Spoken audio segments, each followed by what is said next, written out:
نحمده ونصلي على رسوله الكريم اما بعد اعوذ بالله من الشيطان الرجيم بسم الله الرحمن الرحيم قال فما خطبكم ايها المرسلون صدق اللہ العظیم۔ گزشتہ رات تراویح کی نماز میں الحمدللہ 27واں پارہ پڑھا گیا۔ تو 27ویں پارے میں سب سے پہلے سورہ ذاریات کا جو پہلا رکوع ہے اس کے آخر میں اللہ تبارک و تعالیٰ نے اپنی قدرت کاملہ کی 3 نشانیاں بیان فرمائی۔ سب سے پہلی نشانی بیان فرمائی کہ یہ زمین جو ہے نا، یہ بھی اللہ تعالیٰ کی قدرت کی بہت بڑی نشانی ہے کہ گول ہونے کے باوجود اللہ تعالیٰ نے اس کو بچھونا بنا دیا، اس میں راستے، پہاڑ، دریا، سمندر، چشمے وغیرہ یہ سب بنا دیے۔ اور دوسری نشانی فرمایا خود انسان کا اپنا جسم ہے کہ اللہ تبارک و تعالیٰ نے دنیا میں اربوں انسان پیدا کیے، شکلیں مختلف ہیں، یہاں تک کہ ان کی انگلیوں کے پوروں کے نشانات بھی مختلف ہیں، چکھنے کی، سونگھنے کی اور ٹٹولنے کی، ہر طرح کی اللہ تبارک و تعالیٰ نے اس میں صلاحیتیں رکھی ہیں، اور یہ بھی اللہ تبارک و تعالیٰ کی قدرت کاملہ کا ایک بہت بڑا نشان ہے۔ اور تیسری نشانی بیان فرمائی کہ یہ جو آسمان ہے اللہ تبارک و تعالیٰ نے اس میں تمہارا رزق رکھا ہے، یعنی رزق کے فیصلے آسمان سے آتے ہیں۔ اور پھر آگے جو رکوع نمبر 2 ہے اس میں اللہ تبارک و تعالیٰ نے ابتدا میں حضرت سیدنا ابراہیم علیہ السلام کا تذکرہ کیا کہ ابراہیم علیہ السلام کے پاس فرشتے آئے انسانی شکل میں، اور انہوں نے ان کی خدمت کے لیے جو ہے وہ بچڑا بھون کے پیش کیا، لیکن وہ انہوں نے کھانے کے لیے ہاتھ نہ بڑھایا، تو ابراہیم علیہ السلام پریشان ہو گئے کہ کہیں دشمن نہ ہو، اور پھر انہوں نے جو ہے وہ اپنی وضاحت کی کہ ہم انسان نہیں بلکہ ہم فرشتے ہیں، اور ہم آپ کو خوشخبری دینے کے لیے آئے ہیں۔ اللہ تبارک و تعالیٰ آپ کو بڑا بردبار اور بڑا علم والا بیٹا عطا کریں گے، علیم۔ اور اللہ تبارک و تعالیٰ نے پھر اسحاق علیہ السلام جیسا عظیم بیٹا عطا کیا۔ اور ساتھ ہی حضرت ابراہیم علیہ السلام نے ان سے پوچھا کہ قال فما خطبکم ایھا المرسلون، اب تمہاری اور کیا مہم ہے؟ وہ کہنے لگے جی ہم قوم لوط کی طرف جا رہے ہیں، حضرت لوط علیہ السلام سے ملاقات کریں گے، اور ان کی جو قوم ہے اس پر اللہ تبارک و تعالیٰ کی طرف سے عذاب کا فیصلہ ہو چکا ہے، اور ہم اللہ تبارک و تعالیٰ کی طرف سے جو عذاب کا فیصلہ ہے اس کو پورا کرنے کے لیے آئے ہیں، کہ ان کے حضرت لوط علیہ السلام کو باخبر کرنے کے لیے کہ آپ یہاں سے نکل جائیں، اور پھر اللہ تبارک و تعالیٰ کی طرف سے ان پہ عذاب آئے گا۔ اور پھر ایسا ہی ہوا کہ حضرت لوط علیہ السلام اپنے ماننے والوں کو وہاں سے لے کر نکل گئے، اور اللہ تبارک و تعالیٰ نے پھر اس قوم پہ پہلے تو ان کو اندھا کیا، اور پھر اسی طریقے سے ان کی بستیوں کو ڈھیلا گیا، اور پھر اللہ تبارک و تعالیٰ کی طرف سے ان پر پتھروں کی بارش ہوئی۔ آگے اللہ تبارک و تعالیٰ نے عذاب کا دوسرا نمونہ بیان فرمایا کہ حضرت موسیٰ علیہ السلام کو فرعون کی طرف بھیجا، اور اس کی کابینہ کی طرف موسیٰ علیہ السلام نے انہیں تبلیغ کی، لیکن وہ جواب میں موسیٰ علیہ السلام سے کہتے رہے کہ آپ مجنون ہیں، ساحر ہیں۔ اللہ تبارک و تعالیٰ نے ان کو سمندر کے اندر غرق کر دیا، ڈبو دیا۔ اور آگے تیسرا عذاب کا نمونہ بیان کیا کہ قوم عاد، ان کی طرف اللہ تعالیٰ نے حضرت ہود علیہ السلام کو پیغمبر بنا کے بھیجا، اور انہوں نے اللہ تبارک و تعالیٰ کی وحدانیت کی ان کے سامنے بات رکھی، لیکن وہ لوگ نہ مانے اور انہوں نے نافرمانیاں شروع کر دی، تو اللہ تبارک و تعالیٰ نے تیز آندھی کے ہوا یعنی عذاب کے ساتھ اس کو ہلاک کر دیا۔ پھر آگے عذاب کا چوتھا نمونہ بیان فرمایا کہ قوم سمود، ان کی طرف اللہ تبارک و تعالیٰ نے حضرت صالح علیہ السلام کو نبی بنا کے بھیجا، اور ان کے مطالبے کے مطابق اونٹنی جو ہے وہ بھی بطور معجزہ کہ اللہ تعالیٰ نے عطا کی، لیکن اس کے بھی نہ اونٹنی کی بھی ناقدری کی، اس کی ٹانگیں کاٹ دی، اور پھر اللہ تبارک و تعالیٰ کی طرف سے ان پر ایک آسمانی عذاب مسلط ہوا، زلزلے اور چیخ کی صورت میں ان کا خاتمہ کر دیا۔ اور پھر آگے قوم نوح کا تذکرہ ہے۔ اللہ تبارک و تعالیٰ فرماتے ہیں کہ قوم نوح نے بھی اس سے پہلے حضرت نوح علیہ السلام کی نافرمانی کی، ان کی بات نہ مانی، اور اللہ تعالیٰ نے ان کو بھی ہلاک کیا۔ اب اس کے بعد آگے رکوع نمبر 3 جہاں سے شروع ہوتا ہے اس میں اللہ تعالیٰ اپنے قدرت کی نشانیاں بیان فرماتے ہیں۔ اللہ فرماتے ہیں کہ یہ جو آسمان ہے ہم نے اس کو بنایا ہے بڑے قوت کے ساتھ، اور ہمیں اس کو جو ہے وسعت دینے والے ہیں، اور زمین کو اللہ تعالیٰ فرماتے ہیں ہم نے بچھایا ہے، اور ہم کیا ہی خوب بچھانے والے ہیں، اور ہر چیز کا ہم نے جوڑا جوڑا پیدا کیا۔ اور پھر آگے اللہ فرماتے ہیں ففروا الی اللہ، لوگوں اللہ کی طرف متوجہ ہو جاؤ، اللہ تبارک و تعالیٰ کی وحدانیت کا اقرار کر لو، اللہ تبارک و تعالیٰ کے ساتھ کسی اور کو معبود نہ بناؤ۔ اور اسی طریقے سے اللہ تبارک و تعالیٰ نے پھر آگے شکوہ کیا کہ جتنے بھی یعنی انبیاء ہیں نبی پاک صلی اللہ علیہ وسلم سے پہلے بھی، تو جب بھی کوئی رسول آیا لوگوں کے پاس تو وہ یہی کہتے رہے نعوذ باللہ رسولوں کے بارے میں کہ یہ جادوگر ہیں یا پاگل ہیں اور یا مجنون ہیں۔ اس طرح کی باتیں جو ہے نا وہ یعنی اللہ تبارک و تعالیٰ کے رسولوں کو کہیں، اور اللہ تبارک و تعالیٰ نے بالآخر ان قوموں کو ہلاک کیا اور اپنے رسولوں کو بچا لیا۔ اور آگے اللہ تبارک و تعالیٰ فرماتے ہیں وَذَكِّرْ فَإِنَّ الذِّكْرَىٰ تَنفَعُ الْمُؤْمِنِينَ کہ میرے محبوب ایمان والوں کو نصیحت کرتے رہیں قرآن کے ساتھ، اس لیے کہ نصیحت جو ہے نا ایمان والوں کو بہت فائدہ دے گی۔ اور پھر آگے اللہ تعالیٰ نے انسان کی پیدائش کا مقصد بیان کر دیا، فرمایا وَمَا خَلَقْتُ الْجِنَّ وَالْإِنسَ إِلَّا لِيَعْبُدُونَ کہ میں نے جنوں اور انسانوں کو صرف اپنی عبادت کے لیے پیدا کیا ہے، میں ان سے کسی رزق کا مطالبہ بھی نہیں کرتا، اور میں یہ بھی مطالبہ نہیں کرتا کہ وہ مجھے کھلائیں، بلکہ ان اللہ هو الرزاق ذو القوۃ المتین، اللہ تبارک و تعالیٰ جو ہے وہ طاقت کے ساتھ رزق دینے والا ہے، رزق کے خزانے اللہ تبارک و تعالیٰ کے پاس ہیں، لہٰذا اللہ تبارک و تعالیٰ لوگوں سے رزق کا مطالبہ نہیں کرتے، بلکہ اللہ تبارک و تعالیٰ کا مطالبہ یہ ہے کہ وہ ایمان لے آئیں۔ اس کے بعد آگے سورہ طور ہے، اور یہ مکی صورت ہے، اور اس سورہ مبارکہ کا نام سورہ طور اس لیے ہے کہ اس میں پہلی آیت میں اللہ تبارک و تعالیٰ نے طور کی قسم اٹھائی ہے، اور اس سورہ مبارکہ کا جو بنیادی موضوع ہے وہ یہی ہے کہ قیامت میں اللہ تبارک و تعالیٰ کی طرف سے کافروں کے لیے عذاب مقرر ہے۔ چنانچہ ابتدا میں ہی اللہ تبارک و تعالیٰ نے چند قسمیں اٹھائیں کہ یعنی طور کی قسم اور لکھی ہوئی کتاب کی قسم، اور اسی طرح وہ کتاب جو ورقوں کے اندر ہے، اور فرما بیت المعمور جو فرشتوں کا اوپر یعنی ساتوں آسمانوں سے اوپر کعبہ ہے اس کی قسم، اور بلند چھت کی قسم یعنی آسمانوں کی، اور اسی طرح سمندروں کی قسم ان عذاب ربک لواقع کہ بے شک تمہارے رب کا عذاب البتہ واقع ہونے والا ہے، ما لہ من دافع اس کو کوئی بھی روک نہیں سکتا۔ اور پھر آگے اللہ تبارک و تعالیٰ نے قیامت کے کچھ احوال بیان فرمائے کہ جس دن یہ معاملات ہوں گے اس دن قیامت قائم ہو جائے گی، اور اللہ تبارک و تعالیٰ کی طرف سے عذاب ہوگا، اور ان سے کہا جائے گا جہنم میں داخل ہو جاؤ، صبر کرو یا نہ کرو جو مرضی ہے، اب جو ہے نا تمہیں تمہارے کیے کا بدلہ ملے گا۔ اور پھر اس کے بعد آگے اللہ تبارک و تعالیٰ نے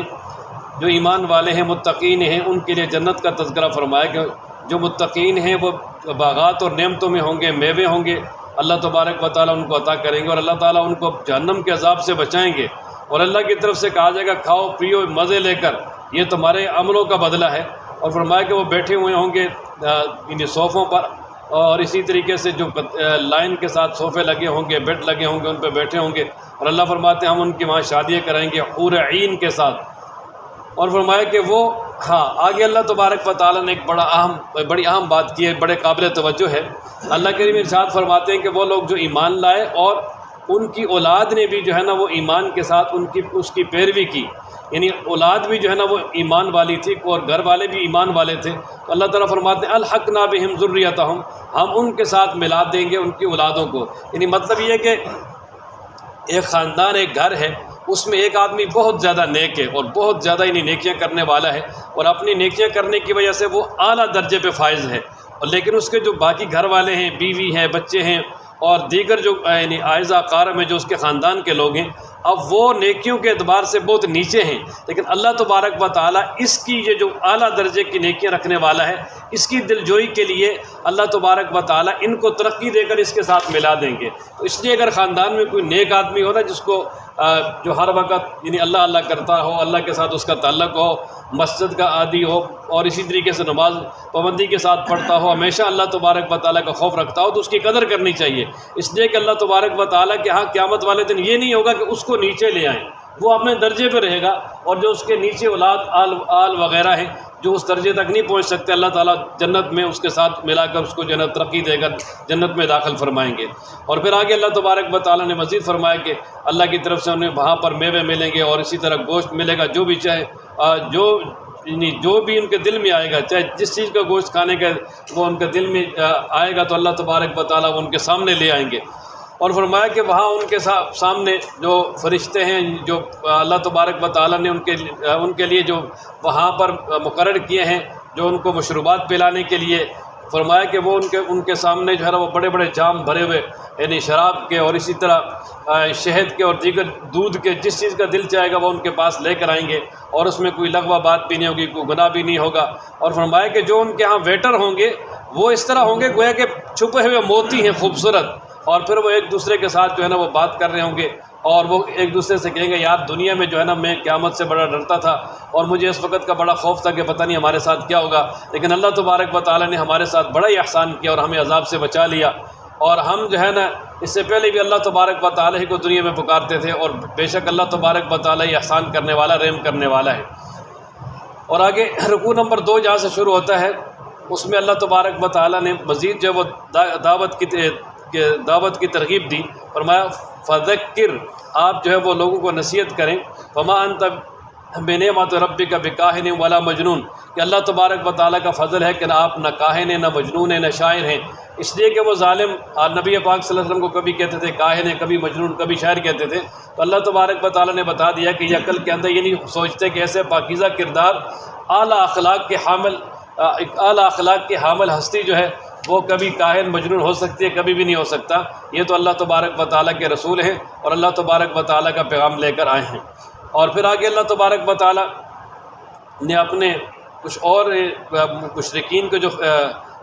مطلب خیالات باطلہ ہیں ان کی تردید کی۔ مشرکین نعوذ باللہ یہ کہتے تھے کہ اللہ تبارک و تعالیٰ نے فرشتوں کو بیٹیاں بنا لی ہے اور اللہ تبارک و تعالیٰ کے ہاں اولاد ہے، تو اللہ تعالیٰ نے فرمایا کہ اللہ کی کوئی بھی اولاد نہیں ہے، اللہ تبارک و تعالیٰ ہر چیز سے پاک ہے۔ اللہ تبارک و تعالیٰ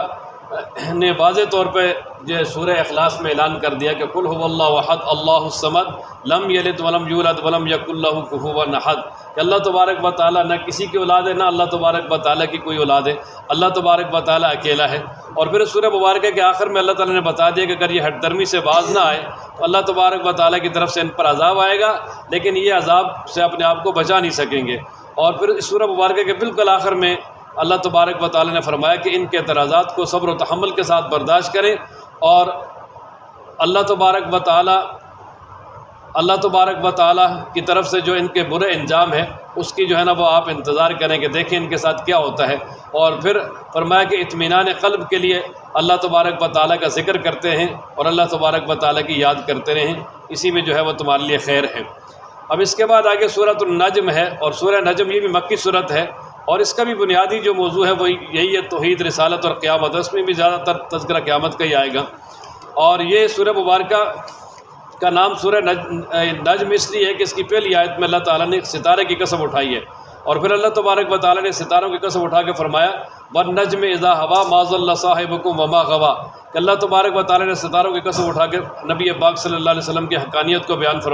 فرمایا کہ نبی پاک صلی اللہ تعالیٰ علیہ وآلہ وسلم پر اللہ کی طرف سے وحی آتی ہے اور وہ اپنی مرضی سے کوئی بات بھی نہیں کرتے، یعنی نبی پاک صلی اللہ علیہ وسلم کے زبان اطہر کی گارنٹی سچائی کی اللہ تعالیٰ نے خود جو ہے نا وہ دے دی کہ نبی پاک صلی اللہ علیہ وسلم جو بھی بات کرتے ہیں وہ اللہ تبارک و تعالیٰ کی طرف سے وحی ہوتی ہے۔ اور پھر ساتھ ہی آگے جبریل امین کی کچھ صفات بیان کر دی کہ نبی پاک صلی اللہ علیہ وسلم پر وحی لے کر آئے ہیں جبریل امین، جو کہ بڑے طاقتور ہیں اور بڑے مضبوط قوا والے ہیں، اور نبی پاک صلی اللہ علیہ وسلم نے ان کو افق اعلیٰ میں دیکھا، اور افق اعلیٰ میں اس طرح کہ نبی پاک صلی اللہ علیہ وسلم کے پاس حضرت جبریل امین ہزاروں مرتبہ آئے، لیکن زیادہ تر انسانی شکل میں آتے تھے، اور نبی پاک صلی اللہ علیہ وسلم نے حضرت جبریل امین کو اصلی شکل میں صرف 2 مرتبہ دیکھا ہے۔ ایک مرتبہ جو ہے نبی پاک صلی اللہ علیہ وسلم جب غار حرا سے نکلے باہر تو کیا دیکھتے ہیں کہ یہ پورا جو ہے نا زمین و آسمان کے درمیان کا خلا بھرا ہوا ہے، اور حضرت جبریل امین نظر آئے، یہاں تک کہ نبی پاک صلی اللہ علیہ وسلم جو ہے نا وہ بے ہوش ہو گئے، اور پھر اس کے بعد جب ہوش آیا تو جبریل امین انسانی شکل میں ہے، ثم دنا فتدلى، اور پھر نبی پاک صلی اللہ علیہ وسلم کے بالکل قریب آ گئے، اور پھر اللہ تبارک و تعالیٰ کی طرف سے جو وحی تھی وہ نازل کی، یعنی یہ اس کے بعد یعنی یہ سورہ مدثر یا سورہ مزمل کی آیتیں نازل ہوئیں۔ اور پھر اس کے بعد اللہ تعالیٰ فرماتے ہیں کہ وَلَقَدْ رَأَوْا نَظْرَةً أُخْرَىٰ، ہاں کہ جبریل امین کو نبی پاک صلی اللہ علیہ وسلم نے اصلی شکل میں ایک اور مرتبہ بھی دیکھا، اور وہ ہے معراج کی رات سدرۃ المنتہا پر، عند سدرۃ المنتہا عندہا جنت الماوا، تو اصلی شکل میں صرف 2 مرتبہ دیکھا ہے، 600 پر تھے اور بہت بڑی جسامت تھی ان کی، باقی یہ کہ ہمیشہ وہ انسانی شکل میں آتے تھے۔ اور اللہ تبارک و تعالیٰ فرماتے ہیں کہ جو کچھ دیکھا ہے وہ حقیقت دیکھا ہے، اس میں کوئی کسی قسم کی جو ہے نا وہ دیکھنے میں جو ہے وہ کمی نہیں رہی۔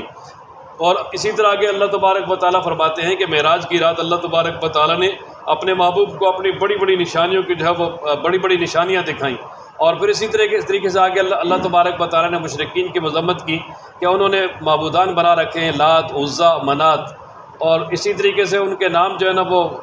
مؤنث رکھے ہوئے ہیں، اور اللہ تبارک و تعالیٰ پھر فرماتے ہیں کہ یہ ان کو اللہ کی طرف منسوب کرتے ہیں کہ یہ اللہ کی بیٹیاں نعوذ باللہ، اور اللہ کے ساتھ ان کا تعلق ہے۔ تو اللہ فرماتے ہیں کہ یہ ایسے ظالم لوگ ہیں کہ اپنے لیے تو بیٹے پسند کرتے ہیں اور اللہ کے لیے بیٹیاں، یہ تو بڑی جو ہے نا وہ نقصان والی تقسیم کرتے ہیں۔ اور فرمایا کہ یہ جو لات، منات، عزا، ان کی کوئی بھی حقیقت نہیں ہے، خود انہوں نے نام رکھے ہوئے ہیں بس، اور ان کے نام رکھ کے ان کو پکارتے ہیں، باقی یہ کچھ بھی نہیں کر سکتے۔ اور اسی طریقے سے آگے رکوع نمبر 2 میں اللہ تبارک و تعالیٰ نے فرمایا کہ مشرکین کا اصل میں یہ نظریہ تھا کہ ہم جو کچھ مرضی کر لیں، ہمارے جو معبودان ہیں اور خاص کر جو فرشتے ہیں ان کو وہ اللہ کی بیٹیاں سمجھتے تھے، اور یہ ان کے بارے میں یہ سمجھتے تھے کہ ہم فرشتوں کی پوجا کرتے ہیں، اور وہ قیامت والے دن اللہ تبارک و تعالیٰ کے یہاں سفارش کر کے ہمیں چھڑا لیں گے۔ اللہ تبارک و تعالیٰ نے فرمایا کہ جو زمین و آسمان کے اندر جتنے بھی فرشتے ہیں یہ اللہ تبارک و تعالیٰ کی اجازت کے بغیر سفارش نہیں کر سکتے، اور صرف اسی کے لیے سفارش ہوگی جس کے لیے اللہ تبارک و تعالیٰ چاہیں گے۔ اللہ تبارک و تعالیٰ کی طرف سے اجازت ہوگی ایمان والوں کو سفارش کرنے کی بھی، اور ایمان والوں کے لیے کسی کافر کی سفارش بھی قبول نہیں ہوگی اور کسی کافر کے لیے سفارش بھی نہیں ہوگی۔ اور آگے اللہ تبارک و تعالیٰ نے فرمایا کہ زمین و آسمان کے اندر جو کچھ بھی ہے وہ سارے کا سارا اللہ تبارک و تعالیٰ کا ہے۔ اور آگے اللہ تبارک و تعالیٰ فرماتے ہیں کہ یہ سب سارا نظام اللہ تعالیٰ نے چلایا تاکہ دنیا میں رہ کر لوگ یہاں پر کام کریں، اور پھر اس کے بعد جو برا کام کریں گے ان کو اس کا بدلہ ملے گا، اور جو اچھا کام کریں گے ان کو اس کے اچھے کام کا بدلہ ملے گا۔ اور اچھے کام والے کون سے ہیں؟ جو گناہوں سے بچتے ہیں، بے حیائی سے بچتے ہیں، اور اگر چھوٹے گناہ سرزد ہوتے ہیں تو وہ الگ بات ہے، بڑے گناہوں سے اپنے آپ کو بچاتے ہیں اور اللہ تبارک و تعالیٰ کی طرف سے بخشش اور مغفرت مانگتے رہتے ہیں۔ اور آگے اللہ تبارک و تعالیٰ فرماتے ہیں، جو رکوع نمبر 3 میں آگے جو مرکزی مضمون بیان ہوا ہے وہ یہ ہے کہ ہر انسان کا اپنا عمل اس کو کام آئے گا، کوئی انسان جو ہے نا وہ کسی دوسرے کا عمل اس کو جو ہے وہ نہیں ملے گا۔ اور اسی طریقے سے انسان کے اوپر قیامت والے دن بوجھ بھی اس کے اپنے گناہوں کا ڈالا جائے گا، یہ نہیں ہوگا کہ کسی کا بوجھ اس پر ڈال دیا جائے، بلکہ اللہ تبارک و تعالیٰ نے دنیا میں انسان کو موقع دیا ہے، اور جو انسان بھی نیکی کرے گا، برائی کرے گا، جو کچھ بھی کرے گا اس کے لیے وہی ہوگا جو اس نے کمایا ہے، کوئی کسی دوسرے کا جو ہے نا وہ حق اس کو نہیں دیا جائے گا۔ ہاں اگر کسی دوسرے کو نیکی پہ لگایا ہے تو اللہ تبارک و تعالیٰ جس کو نیکی پہ لگایا اس کو بھی پورا اجر عطا کریں گے، اور اس شخص کو بھی جو ہے نا وہ اپنے پاس سے پورا اجر دیں گے۔ اور اگر کسی نے کسی کو برائی پہ لگایا ہے تو اللہ تبارک و تعالیٰ جو برائی پہ لگے ہیں ان کو بھی اس برائی کا پورا بدلہ ملے گا۔ اور پھر یہ جس نے برائی پہ لگایا ہے، چونکہ اس نے رہنمائی کی اور اس میں اس کا اپنا فعل موجود ہے، اس کی وجہ سے جو ہے نا وہ اس کو اس کی پوری سزا دی جائے گی۔ باقی یہ کہ کوئی آدمی یہ نہیں کہ گناہ کسی اور کا اور ڈال کسی اور پہ دیا جائے، ایسا نہیں ہو سکتا۔ اور آگے اللہ تبارک و تعالیٰ نے اپنے قدرت کے کچھ دلائل بیان فرمایا کہ اللہ تبارک و تعالیٰ ہی ہنساتا ہے، وہی رلاتا ہے، وہی زندہ کرتا ہے، وہی مارتا ہے، اسی نے جوڑا جوڑا پیدا کیے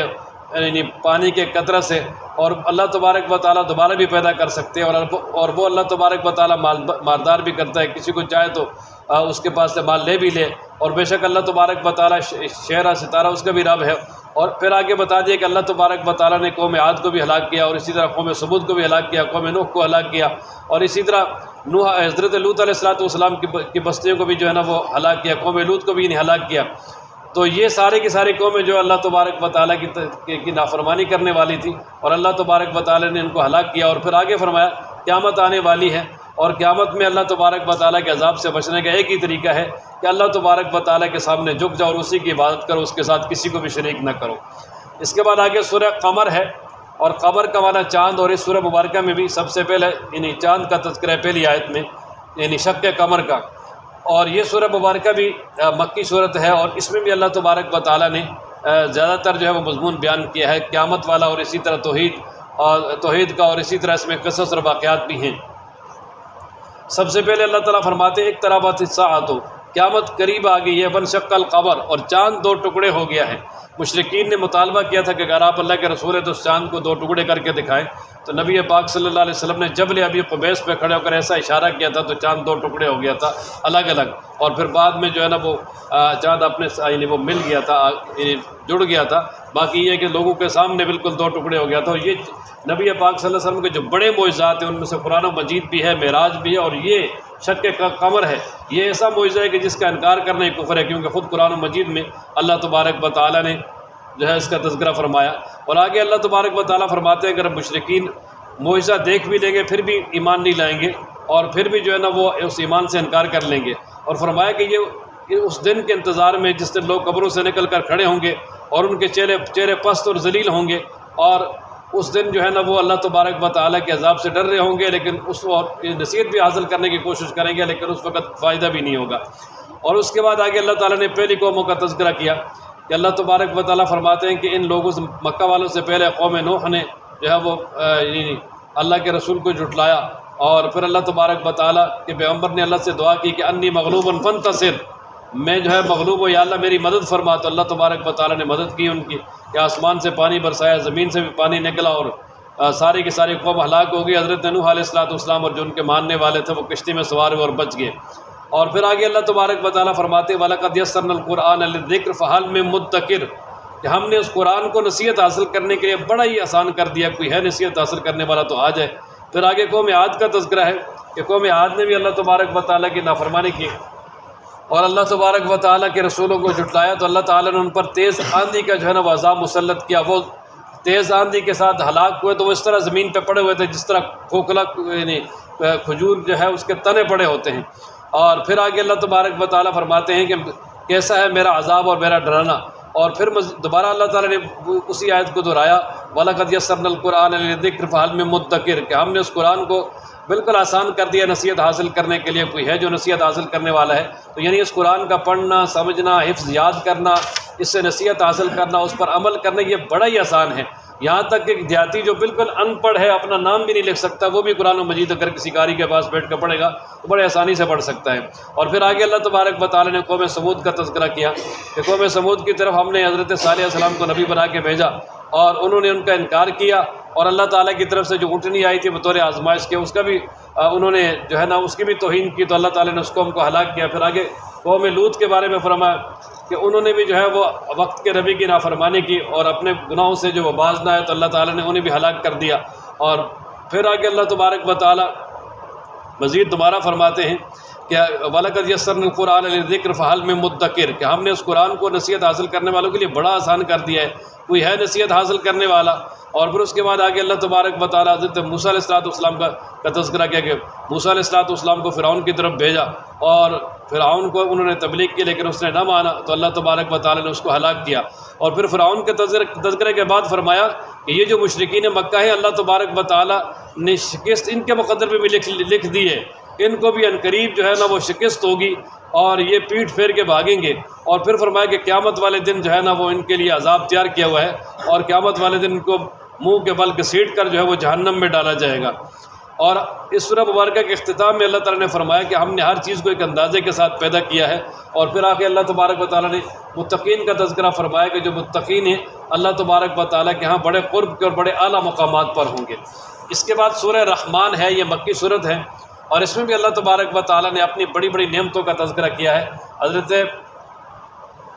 علی رضی اللہ تعالیٰ عنہ یہ فرماتے ہیں کہ یہ عرائس القرآن ہے، یعنی عروس القرآن ہے، یہ قرآن مجید کی دلہن ہے، یعنی اللہ تبارک و تعالیٰ نے اس کو بڑا مزین اور بڑے خوبصورت انداز میں بیان فرمایا ہے۔ سب سے پہلے اللہ تبارک و تعالیٰ ارشاد فرماتے ہیں الرحمن، اللہ تبارک و تعالیٰ کی ذات رحمان ہے جس نے قرآن سکھایا، انسان کو پیدا کیا، انسان کو بولنا سکھایا۔ سورج اور چاند ان کو اللہ تعالیٰ نے حساب کے لیے پیدا کیا کہ تاکہ اس کے ساتھ سالوں کا، مہینوں کا حساب کیا جا سکے۔ سورج اور فرمایا چاند اور درخت نہیں ستارے اور درخت یہ اللہ تبارک و تعالیٰ کے سامنے سجدہ ریز ہوتے ہیں۔ آگے اللہ تعالیٰ فرماتے ہیں کہ آسمان کو ہم نے بلند کیا اور پھر ترازو رکھا اور فرمایا کہ تولنے میں جو ہے نا وہ کمی بیشی نہ کرو، صحیح سیدھے ترازو کے ساتھ تولو۔ اور فرمایا کہ زمین جو ہم نے اس کو لوگوں کے لیے بچھا دیا، اس کے اندر میوے ہیں اور اللہ تبارک و تعالیٰ نے یعنی اس میں وہ کھجور بھی رکھے ہیں اور اسی طرح ایسے میوے رکھے ہیں جن کے اوپر جو ہے نا وہ غلاف چڑھا ہوا ہے۔ اور پھر جو اللہ تبارک و تعالیٰ نے زمین میں غلہ پیدا کیا ہے جس کے اوپر بھوسا ہوتا ہے، اور اسی طرح اللہ تبارک و تعالیٰ نے الریحان پھول پیدا کیے ہیں بڑے خوشبودار۔ اور پھر فرمایا کہ فَبِأَيِّ آلَاءِ رَبِّكُمَا تُكَذِّبَانِ، یہ تقریباً 31 بار پائے گا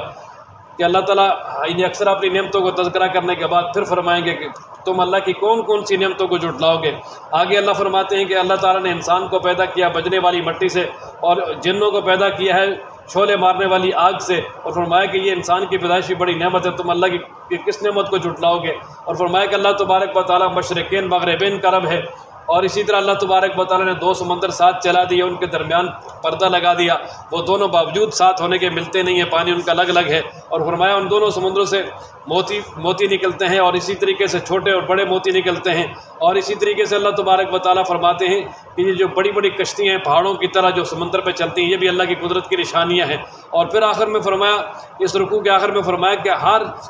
بلکہ اگلے رکوع یعنی کہ شروع میں فرمایا کہ کل من علیہ فان، یہ ساری کی ساری چیزیں ختم ہو جائیں گی اور صرف اللہ تبارک و تعالیٰ کی ذات پر یعنی باقی رہے گی۔ فَبِأَيِّ آلَاءِ رَبِّكُمَا تُكَذِّبَانِ، پس تم اللہ کی کون کون سی نعمت کو جھٹلاؤ گے۔ تو اب یہ کہا کہ ہر چیز نے فنا ہو جانا ہے، تو فنا ہونا یہ کوئی نعمت تو نہیں ہے۔ اس کے بعد فَبِأَيِّ آلَاءِ رَبِّكُمَا تُكَذِّبَانِ کیوں کہا؟ اصل بات یہ ہے کہ موت بھی جو ہے نا یہ اللہ تبارک و تعالیٰ کی طرف سے بڑی نعمت ہے کہ جب انسان دنیا میں ایک وقت ایک پیریڈ گزار لیتا ہے تو اس کے بعد اگر دنیا سے نہ جائے، اس طرح دنیا میں پڑا رہے اور کسی کام کا نہ ہو تو کتنی پریشانی والی بات ہے۔ اور دوسری بات یہ ہے کہ مومن کو جتنی بھی نعمتیں ملنی ہیں وہ موت کے بعد ہی ملنی ہیں، یہ مومن کے لیے بہت بڑا تحفہ ہے موت۔ اور آگے اللہ تعالیٰ فرماتے ہیں کہ اللہ تعالیٰ ہی سے سوال کرتے ہیں جو آسمانوں میں جو زمینوں میں ہیں، اللہ تبارک و تعالیٰ یعنی ہر دن نئی شان کے مطابق اپنے بندوں کے ساتھ جو ہے نا وہ معاملات کرتے ہیں۔ اور پھر آگے اللہ تبارک و تعالیٰ نے فرمایا کہ اے انسانوں اور جنوں کی جماعت، اگر تم زمین و آسمان سے نکل سکتے ہو، اللہ کی خدائی سے نکل کر کہیں اور جا سکتے ہو تو چلے جاؤ، لیکن فرمایا کبھی بھی نہیں جا سکتے، اس کے جانے کے لیے بڑی قوت چاہیے اور وہ تمہارے پاس نہیں ہے۔ اور فرمایا کہ ان لوگوں کو جو ہے نا وہ جب جہنم میں ڈالا جائے گا جو نافرمان ہیں تو اس پر جہنم کی آگ کے شعلے ہوں گے، دھواں ہوگا اور وہاں ان کی کوئی فریاد رسی نہیں ہوگی۔ اور پھر آگے فرماتے ہیں اللہ تعالیٰ فَبِأَيِّ آلَاءِ رَبِّكُمَا تُكَذِّبَانِ، اللہ کی کون سی نعمتوں کو جھٹلاؤ گے۔ حالانکہ یہ جو عذاب کا تذکرہ ہے تو عذاب کے بعد یہ کہنا کہ بھئی اللہ کی کون سی نعمتوں کو جھٹلاؤ گے، اس کا کیا مقصد ہے؟ تو اصل بات یہ ہے کہ جو ظالم ہے اس کو اس کے ظلم کی سزا ملنا یہ بھی اللہ تعالیٰ کی طرف سے نعمت ہے، اس لیے کہ ظالم دنیا میں ظلم کرتے رہتے ہیں ان کو دنیا میں سزا ملتی نہیں ہے، مظلوم جو ہے وہ پستا جا رہا ہوتا ہے۔ تو اللہ تبارک و تعالیٰ نے پھر قیامت کا دن مقرر کیا، اس دن ظالموں کو اللہ تبارک و تعالیٰ ان کے کیے کی سزا دیں گے۔ اور پھر فرمایا کہ قیامت والے دن جب قیامت قائم ہو جائے گی تو اس وقت جو ہے نا وہ ان لوگوں سے یہ نہیں پوچھا جائے گا کہ یہ گناہ آپ نے کیوں کیے ہیں، کیا ہے، بس صرف ان کے سامنے جو وہ گناہ پیش کیے جائیں گے اور پھر جو مجرم ہے وہ گناہ پیش کیے جائیں گے اور پھر ان کے گناہ ان کو سزا دی جائے گی۔ وہاں یہ نہیں کہ پوچھا جائے گا یار کیوں کیا تو کیا نہیں ہوا، وہ تو دنیا میں کر لیا جو کچھ اس نے کر لیا ہے، بالکل وہ ان کے سامنے ہوں گے گناہ اور پھر ان کی سزا ان کو ملے گی۔ اور فرمایا کہ وہ یعنی ان کے پیشانیوں سے اور اسی طرح پاؤں سے پکڑ کر ان کو جہنم میں ڈالا جائے گا۔ اللہ تبارک و تعالی ہم سب کی حفاظت فرمائے۔ اور پھر آگے اللہ تبارک و تعالی نے جو ہے وہ نیک لوگوں کے لیے جنت کا تذکرہ کیا ہے۔ اور پھر نیک لوگوں میں دو طرح کے لوگ ہیں، ایک ہیں اصحاب یمین اور ایک ہیں مقربین۔ اصحاب یمین وہ ہیں کہ جو پاس ہیں، یعنی جن کو اللہ تبارک و تعالی یعنی پاس کر دیں گے، جن کا نامہ اعمال دائیں ہاتھ میں مل جائے گا، ان کے بارے میں اللہ تعالیٰ فرماتے ہیں وَلِمَنْ خَافَ مَقَامَ رَبِّهِ جَنَّتَانِ، جو قیامت والے دن اپنے رب کے سامنے کھڑا ہونے سے ڈر گیا اس کے لیے دو جنتیں ہیں۔ اور پھر فرمایا کہ وہ دونوں جنتیں جو ہے نا ایسے درختوں والی کہ جن کی بہت زیادہ شاخیں ہیں اور ان میں وہاں دو چشمے بھی جاری ہوں گے۔ اور پھر اسی طریقے سے فرمایا کہ اس میں ہر طرح کے یعنی مختلف قسم کے میوے بھی ہوں گے اور وہ یعنی بڑے اعلیٰ قسم کے جو ہے نا وہ گلیچوں میں بیٹھے ہوئے ہوں گے جن میں جو ہے نا وہ ریشم لگا ہوا ہوگا۔ اور اسی طریقے سے ان کے پھل جو جنت کے باغات ہیں ان کے پھل بڑے قریب ہوں گے۔ اور فرمایا کہ وہاں نیچی نگاہ رکھنے والی عورتیں بھی ہوں گی ان کے لیے، جن کو پہلے نہ کسی انسان نے اور نہ کسی جن نے ہاتھ لگایا ہوگا، گویا کہ وہ یاقوت اور مرجان ہیں، موتیوں کی طرح ہیں۔ هل جزاء الاحسان الا الاحسان، اللہ فرماتے ہیں اچھائی کا بدلہ اچھائی ہے۔ اور پھر اس کے بعد آگے اللہ تبارک و تعالیٰ نے جو مقربین ہیں وہ لوگ کہ جو اعلیٰ اور نمایاں نمبروں میں کامیاب ہونے والے ہیں، یعنی نمایاں پوزیشن میں کامیاب ہونے والے ہیں، اللہ تبارک و تعالیٰ نے ان کا تذکرہ فرمایا کہ ان کے لیے جو ہے نا اللہ تبارک و تعالیٰ نے 2 باغات تیار کر رکھے ہیں اور وہ بھی یعنی بہت زیادہ شاخوں والے ہیں اور وہاں بھی بڑے اعلیٰ قسم کے چشمے پھوٹے ہوئے ہیں اور اسی طرح اس میں میوے بھی ہیں اور اسی طرح کھجور ہیں اور اسی طرح انار ہیں۔ اور فرمایا کہ وہاں بہت خوبصورت اور عمدہ عورتیں بھی ہوں گی ان کے لیے، حوریں ہیں جو کہ پردوں خیموں کے اندر بند ہوں گی اور ان کو کسی نے اس سے پہلے ہاتھ نہیں لگایا ہوگا۔ اور وہ لوگ جو ہے نا رف ریشم پہ بیٹھے ہوں گے، سبز ریشم پہ، اور بہت ہی اعلیٰ قسم کے گلیچوں پہ بیٹھے ہوئے ہوں گے۔ اور اللہ تعالیٰ فرماتے ہیں کہ تم اللہ کی کس نعمت کو جھٹلاؤ گے، تبارک اسم ربک ذی الجلال والاکرام، کہ تمہارے رب کا نام بڑی برکت والا ہے جو بڑے جلال اور بڑا ہی عزت والا ہے۔ اور دوسری بات یہ بھی ہے کہ یہ ایک تو یہ ہے نا تعبیر کہ یہ اصحاب یمین کے لیے بھی اللہ تعالیٰ نے جنت تیار کر رکھی ہے لیکن وہ تھوڑے سے کم درجے کے ہے، اور جو اللہ تبارک و تعالیٰ کے مقربین ہیں وہ اللہ تعالیٰ نے ان کے لیے بھی جنت تیار کر رکھی ہے لیکن وہ بہت اعلیٰ قسم کی وہاں نعمتیں ہوں گی۔ اور دوسری تعبیر یہ بھی ہے کہ اللہ تبارک و تعالیٰ نے وہاں پر جو ہے نا وہ تمام جنتیوں کے لیے 2 طرح کی جنتیں تیار کر رکھی ہوں گی، ایک تو یہ کہ جس میں ہمیشہ رہیں گے اور دوسرا یہ کہ جس میں کچھ عرصے کے لیے سیر وغیرہ کے لیے جائیں گے، وہ بہت ہی اعلیٰ ہوگی، جس طرح کہ آج بھی دنیا میں بھی ہوتا ہے کہ عموماً کسی لوگوں نے جو ہے نا وہ جو متمول قسم کے لوگ ہیں اپنی رہن سہن کے لیے گھر ایک جگہ بنایا ہوتا ہے لیکن جو ہے نا وہ سیر و تفریح کے لیے ایک فارم ہاؤس بنا ہوتا ہے، اس کے اندر ہفتے میں 1 دفعہ چلے جاتے ہیں یا مہینے میں چلے جاتے ہیں وہاں انجوائے کرنے کے لیے۔ تو جنت میں بھی اللہ تبارک و تعالیٰ نے اس چیز کا انتظام رکھا ہوگا۔ اب اس کے بعد سورہ واقعہ ہے، اس کا نام سورۃ الواقعہ اس لیے ہے کہ اس میں قیامت کا تذکرہ ہے، اذا وقعت الواقعہ، کہ واقعہ ہونے والی، یعنی قیامت جو ہے نا وہ واقعہ ہونے والی جب واقعہ ہو جائے گی، تو اس لیے سورہ مبارکہ کا نام سورہ واقعہ ہے۔ اور حضرت عبداللہ بن مسعود رضی اللہ تعالیٰ عنہ فرماتے ہیں کہ جو آدمی رات کو اس کو پڑھے گا تو اللہ تبارک و تعالیٰ جو ہے نا اس کو کبھی جو ہے نا اس کے گھر میں فاقہ نہیں آئے گا، اور اس کو اسی لیے وہ سورۃ الغنا کہا جاتا تھا۔ اور اس میں سب سے پہلے اللہ تبارک و تعالیٰ کی طرف سے یعنی وہ باخبر کیا کہ جب قیامت قائم ہوگی اور اس دن جو ہے نا وہ یعنی جو دنیا میں لوگ معزز سمجھے جاتے تھے اور دنیا میں وہ اپنے آپ کو بڑا سمجھتے تھے، فرمایا کہ اس دن وہ لوگ بھی جو ہے وہ ذلیل اور پست ہو جائیں گے اللہ تبارک و تعالیٰ کے ہاں۔ اور پھر آگے اللہ تبارک و تعالیٰ نے 3 طبقوں کا تذکرہ کیا بھائی، ان میں سے ایک طبقہ جو ہے نا وہ اصحاب یمین ہے، اور ایک طبقہ اصحاب الشمال، اور ایک ہے مقربین۔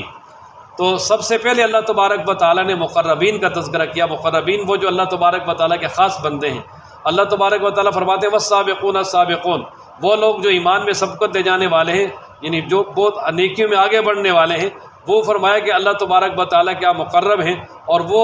نعمتوں والے باغات میں ہوں گے۔ سلۃ من الاولین، یہ جو پہلے ہیں ان میں بہت زیادہ ہیں، یعنی صحابہ کرام کے دور میں پہلے دور میں یہ اللہ تعالیٰ کے مقرب بہت زیادہ تھے۔ وقلیل من الآخرین، اور جو بعد میں آنے والے ہیں ان میں تھوڑے ہوں گے۔ اور پھر فرمایا کہ وہ بیٹھے ہوئے ہوں گے بڑے اعلیٰ قسم کے تکیوں پر، اور یعنی بڑے صوفوں پہ بیٹھے ہوں گے تکیے لگا کر آمنے سامنے، گول میز کانفرنس۔ اور فرمایا کہ ان پر جو ہے نا وہ نوجوان لڑکے ان کی خدمت کریں گے جو ہمیشہ ہی نوجوان رہیں گے اور ہمیشہ زندہ ہوں گے، موت تو آئے گی نہیں۔ اور فرمایا کہ ان کے پاس گلاس بھی ہوں گے پانی پلانے کے لیے، اور اسی طریقے سے جو ہے نا وہ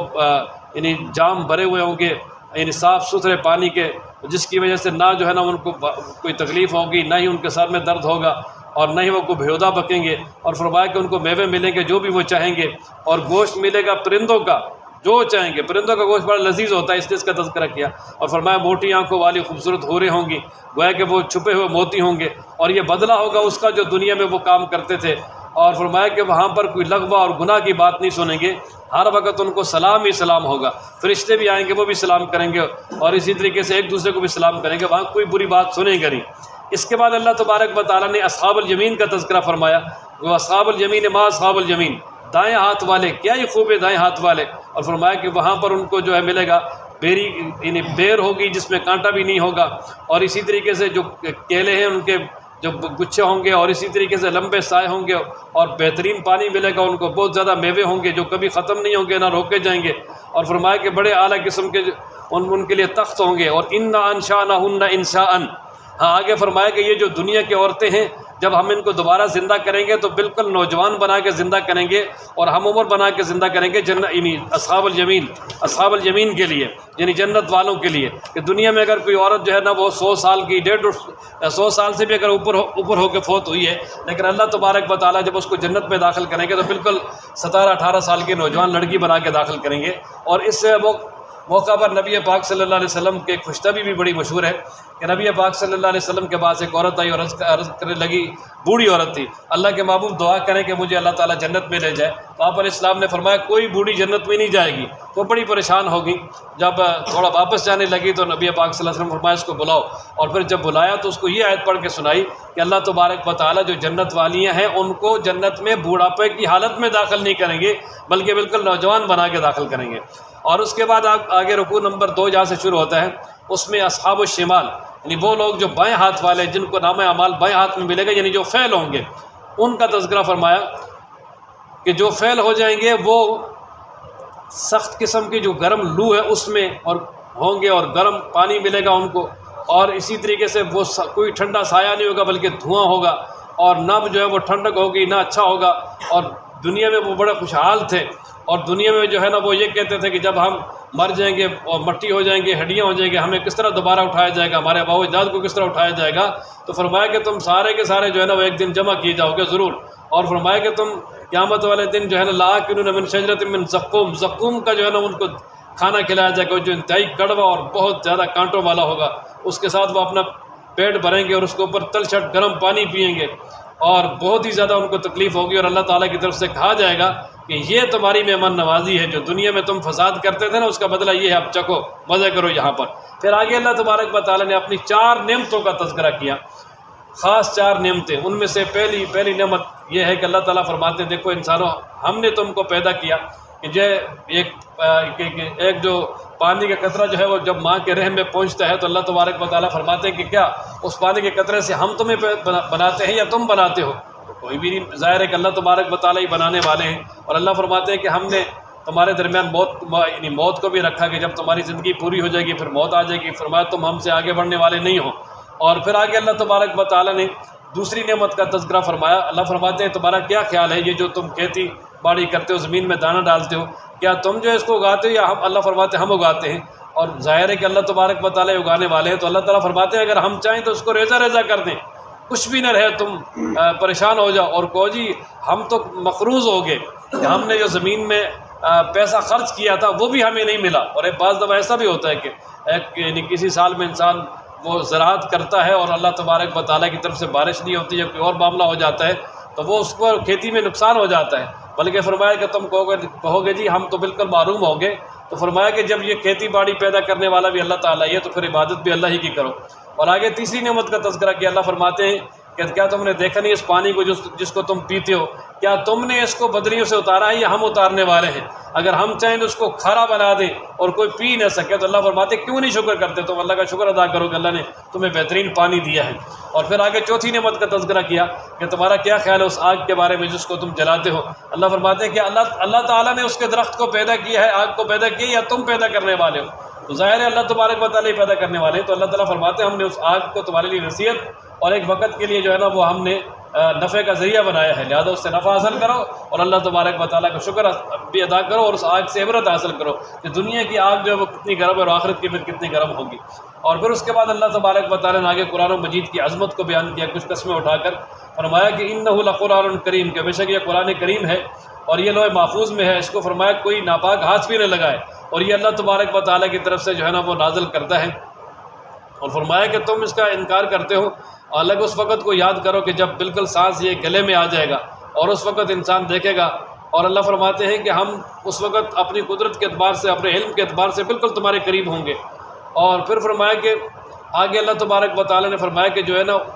انسانوں کی پھر 3 قسمیں ہیں، ان میں سے ایک یعنی جب انسان مرے گا اس پر نظر طاری ہو جائے گا اور موت آئے گی تو پھر انسانوں کی 3 قسمیں، ایک تو وہی ہے جو اللہ تعالیٰ کی طرف سے مقربین ہیں، اللہ کے یعنی اللہ تبارک و تعالیٰ کے بہت ہی نیک بندے ہیں، تو فرمایا کہ ان کے لیے جو ہے آرام ہوگا، خوشبودار پھول ہوں گے، جنت کی نعمتیں ہوں گی۔ اور اسی طرح فرمایا کہ دوسرا وہ کہ جو نیک اعمال والے ہوں گے، یعنی جن کو اللہ تعالیٰ دائیں ہاتھ میں جو ہے نا وہ نامہ اعمال دے گا، تو ان کے لیے بھی موت کے وقت بڑی آسانی ہوگی، اللہ تبارک و تعالیٰ کی طرف سے سلامتی ہوگی۔ لیکن اگر فرمایا کہ وہ ان لوگوں میں سے ہوگے جو جھٹلانے والے یعنی اصحاب شمال میں سے ہیں، تو فرمایا کہ اس کی وہاں آخر میں مہمانی کی جائے گی ابلتے ہوئے پانی کے ساتھ، اور وہ جہنم میں داخل ہوگا۔ اور فرمایا کہ یہ جو قیامت کا آ رہا ہے بالکل یقینی ہے، اس میں کوئی شک نہیں ہے۔ فسبح بسم ربک العظیم، فرمایا اپنے جو عظیم رب ہے اس کی جو ہے وہ نام کی پاکی بیان کریں، یہ اللہ تبارک و تعالیٰ کی تسبیحات بیان کرتے ہیں۔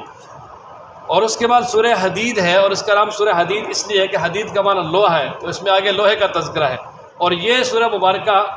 مدنی صورت ہے، مدینہ منورہ میں نازل ہوئی ہے، اور اس میں سب سے پہلے اللہ تبارک و تعالیٰ اپنی تعریف بیان کرتے ہیں، فرمایا سبح للہ ما فی السماوات والارض، ساری تعریفیں اللہ تبارک و تعالیٰ کے لیے ہیں، نہیں اللہ ہی کے لیے تعریف کرتی ہیں، وہ ہر وہ چیز جو آسمانوں میں جو زمینوں میں وہی غالب حکمت والا ہے، اور فرمایا اسی کے لیے بادشاہی آسمانوں کی زمینوں کی، وہی زندہ کرتا ہے، وہی مارتا ہے، وہی ہر چیز پہ قادر ہے، اور فرمایا کہ وہی اول ہے، وہی آخر ہے، وہی ظاہر ہے، وہی باطن ہے، یعنی اللہ تبارک و تعالیٰ ہی سب کچھ ہے اور وہی ہر چیز کو جاننے والا ہے۔ اور فرمایا وہی ہے جس نے آسمانوں کو پیدا کیا 6 دنوں میں، اور پھر وہ عرش پہ مستوی ہو کر خود نظام چلا رہا ہے، اور اللہ تبارک و تعالیٰ خوب جانتا ہے کہ جو زمین کے اندر داخل ہوتا ہے، جو زمین سے باہر نکلتا ہے، یعنی زمین کے اندر جو دانہ وغیرہ ڈالا جاتا ہے وہ بھی اللہ کو معلوم ہے، اور پھر زمین سے جو نباتات وغیرہ نکلتی ہیں اور معدنیات نکلتی ہیں اللہ تعالیٰ ان کو بھی جانتے ہیں، اور جو آسمان سے اترتا ہے یعنی بارش اور فرشتے اللہ ان کو بھی جانتے ہیں، جو آسمان کی طرف اوپر جاتے ہیں اللہ تعالیٰ ان کو بھی جانتے ہیں، جیسے آسمان کی طرف اوپر مومنوں کے اعمال جاتے ہیں اور اسی طرف فرشتے بھی جاتے ہیں۔ اور فرمایا اللہ تمہارے ساتھ ہوتا ہے علم کے اعتبار سے ہر وقت جہاں بھی تم ہو، اور اللہ تبارک و تعالیٰ سے تم بالکل جو ہے نا وہ چھپ نہیں سکتے۔ اور آگے پھر مزید اللہ تعالیٰ نے فرمایا کہ اللہ ہی کے پاس ہے آسمانوں اور زمینوں کی بادشاہی، اور سارے کام اللہ کی طرف لٹائے جاتے ہیں۔ اور فرمایا کہ اللہ تعالیٰ وہ ذات ہے جو رات کو دن میں داخل کرتا ہے، دن کو رات میں داخل کرتا ہے، اور یعنی کبھی دن بڑا کبھی رات بڑی، یہ اللہ تعالیٰ کی قدرت کے سارے نشانیاں ہیں۔ اور آگے پھر اللہ تبارک و تعالیٰ نے ایمان کی دعوت دی، فرمایا آمنوا باللہ ورسولہ، کہ اللہ تبارک و تعالیٰ پر اور اللہ کے رسول پر ایمان لے آؤ، وانفقوا مما جعلکم مستخلفین فیہ، اور فرمایا کہ جو تمہیں اللہ تبارک و تعالیٰ نے مال دیا اس میں سے خرچ کرو، اور جو لوگ ایمان لائے تم میں سے اور اپنا مال خرچ کیا تو اللہ تعالیٰ کی طرف سے ان کے لیے بہت بڑا اجر ہے۔ اور پھر مزید فرمایا کہ تمہیں کیا ہوا کہ تم اللہ تبارک و تعالیٰ پر ایمان نہیں لاتے، حالانکہ رسول اللہ صلی اللہ علیہ وسلم تمہیں جو ہے نا وہ بلاتا ہے تاکہ تم اپنے رب پر ایمان لاؤ، اور اللہ تبارک و تعالیٰ نے تم سے پکا وعدہ بھی لیا تھا عالم ارواح میں، تو فرمایا کہ تم جو ہے نا وہ کیوں ایمان نہیں لاتے۔ اور آگے مزید اللہ تبارک و تعالیٰ نے اپنی نعمتوں کا تذکرہ فرمایا اللہ ہی وہ ذات ہے،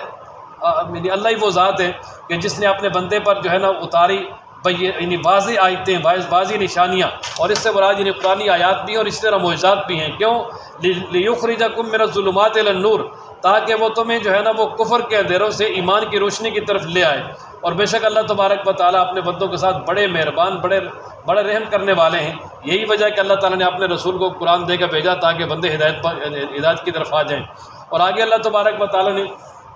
مزید اپنے راستے میں خرچ کرنے کا حکم دیا۔ اللہ فرماتے ہیں وَمَا لَكُمْ أَلَّا تُنْفِقُوا فِي سَبِيلِ اللَّهِ، تمہیں کیا ہوا تم اللہ کے راستے میں خرچ نہیں کرتے، حالانکہ اللہ تبارک و تعالیٰ ہی کے لیے ہے میراث آسمانوں کی اور زمینوں کی۔ اور پھر آگے اللہ تبارک و تعالیٰ نے فرق بیان کر دیا۔ اللہ تعالیٰ فرماتے ہیں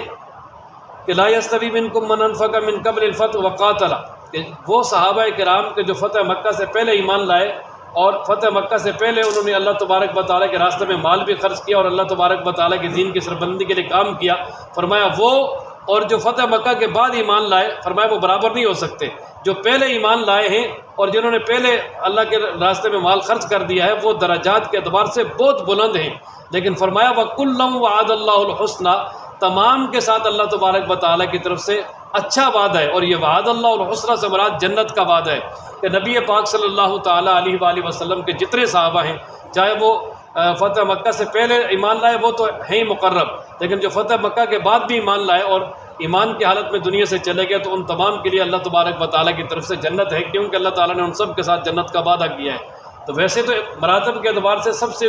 بڑے مرتبے والے صحابہ تو وہ ہیں کہ جو سب سے پہلے ایمان لائے، پھر وہ جو بدر میں شریک ہوئے، پھر جو عہد میں شریک ہوئے، پھر وہ جو یعنی اصحاب شجرہ ہیں، یعنی جنہوں نے نبی پاک صلی اللہ علیہ وسلم کے ہاتھ پہ جو ہے نا حدیبیہ کے مقام پر بیعت کی تھی، پھر وہ ہیں۔ تو اسی طرح یعنی آگے رفتہ رفتہ درجات مختلف ہیں، لیکن یہ ہے کہ نبی پاک صلی اللہ تعالیٰ علیہ وآلہ وسلم کا ہر وہ صحابی کہ جس نے حضرت صلی اللہ علیہ وسلم کو ایمان کی حالت میں دیکھا ہو اور ایمان کی حالت میں نبی پاک صلی اللہ علیہ وسلم کی صحبت پائی اور ایمان کی حالت میں دنیا سے چلا گیا ہو، صحابی ہے وہی ہے۔ آج بہت سارے لوگ جو ہے نا وہ منافقوں کو سامنے رکھ کے ان کی جو شرارتیں ان کو سامنے رکھ کے کہتے ہیں جی دیکھو یہ بھی تو صحابی تھے، نعوذ باللہ، یعنی اللہ تبارک و تعالیٰ یعنی معاف فرمائے، جو منافقین ہیں وہ صحابی ہو سکتے ہی نہیں ہیں۔ صحابی کی تعریف یہ ہے کہ جو نبی پاک صلی اللہ علیہ وسلم پر ایمان لایا ہو اور اس ایمان پہ قائم رہا ہو اور نبی پاک صلی اللہ علیہ وسلم کی صحبت پائی ہو اور اسی ایمان کی حالت پر اس کا خاتمہ ہو گیا ہو، صحابی وہ ہے۔ اور اس صحابی کے لیے جو ہے اللہ تبارک و تعالیٰ کی طرف سے جنت لازمی اور بڑی پختہ ہے۔ ایک یعنی یوٹیوب پہ ایک سکالر ہیں جو بڑے مشہور محمد علی کے نام سے، وہ بعض صحابہ کی دشمنی میں وہ اتنے آگے چلے گئے ہیں کہ کچھ دن پہلے وہ ایک یعنی فرما رہے تھے کہ اللہ تبارک و تعالیٰ نے یہ سورہ توبہ کی آیتیں نازل کی کہ 4 مہینے کا ٹائم ہے، تم ایمان لے آؤ تو ٹھیک ہے، وگرنہ تمہیں جو ہے نا یہ یعنی جزیرہ عرب سے باہر کر دیا جائے گا۔ اور یہ جو آیتیں ہیں یہ فتح مکہ سے پہلے نازل ہوئی ہیں، اور اس لیے فتح مکہ کے موقع پر تو وہ ڈر کے ایمان لائے ہیں،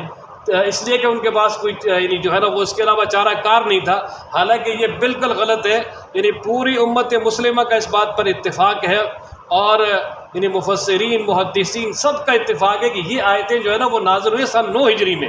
یہ اعلان نبی پاک صلی اللہ علیہ وسلم نے سن 9 ہجری میں کروایا تھا۔ حضرت ابوبکر صدیق رضی اللہ تعالیٰ عنہ کو حج کا امیر بنا کے بھیجا اور پھر حضرت علی رضی اللہ تعالیٰ عنہ کو اپنا نمائندہ بنا کے بھیجا کہ آپ نے جا کر یہ اعلان کرنے اس حج کے موقع پر کہ آئندہ کوئی مشرک جو ہے نا وہ حج کے لیے نہ آئے اور مسجد حرام کے بھی قریب نہ ہو اور مسجد حرام کا وہ طواف بھی نہ کرے۔ اور اسی طرح فرمایا کہ اب جو ہے نا وہ 4 مہینے کا ٹائم ہے تمہارے لیے کہ 4 مہینے کا ٹائم میں اگر صبر سکتے ہو تو ٹھیک ہے، وگرنہ تمہارے خلاف قتال ہوگا،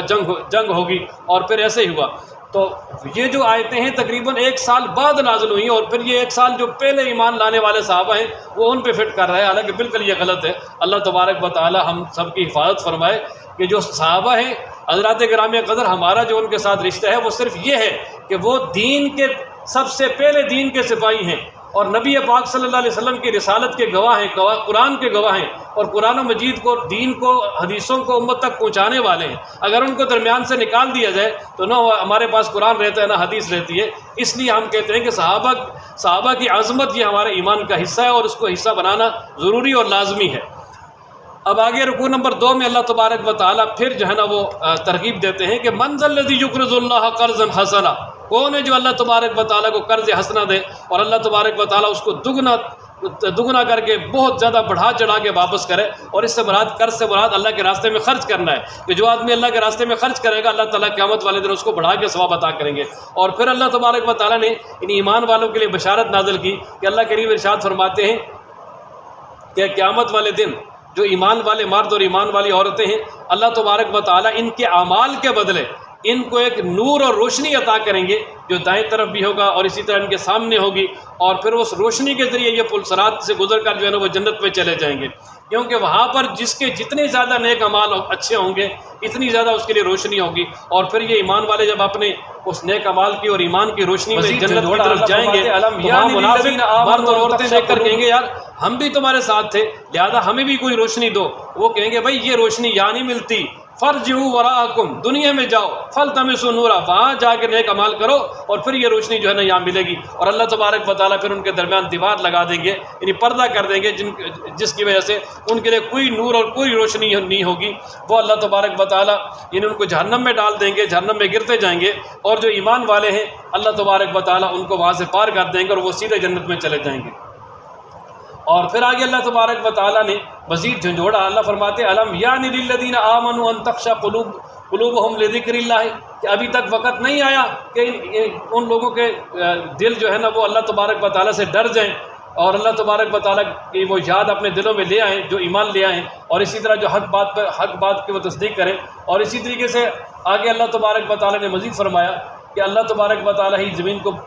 بنجر ہونے کے بعد جو ہے نا وہ آباد کرتا ہے، اسی طرح اللہ تبارک و تعالیٰ قیامت بھی جو ہے نا وہ قائم کریں گے۔ اور آگے اللہ تعالیٰ فرماتے ہیں کہ بے شک صدقہ کرنے والے مرد، صدقہ کرنے والی عورتیں، اور اسی طرح اللہ تبارک و تعالیٰ کو قرض حسنہ دینے والے لوگ وہ ایسے ہیں کہ اللہ تعالیٰ ان کے لیے ان کے اجر کو بڑھا چڑھا کے وہاں قیامت والے دن عطا کریں گے۔ اور مزید فرمایا کہ جو لوگ ایمان لائے اللہ پر اور اللہ کے رسولوں پر، وہی فرمائے صدیقین ہیں، سچے ہیں، اور وہ شہداء ہیں۔ اللہ تبارک و تعالیٰ کے ہاں ان کے لیے اجر بھی ہے اور اللہ تبارک و تعالیٰ کے ہاں ان کے لیے نور بھی ہوگا، یعنی وہ روشنی بھی ہوگی۔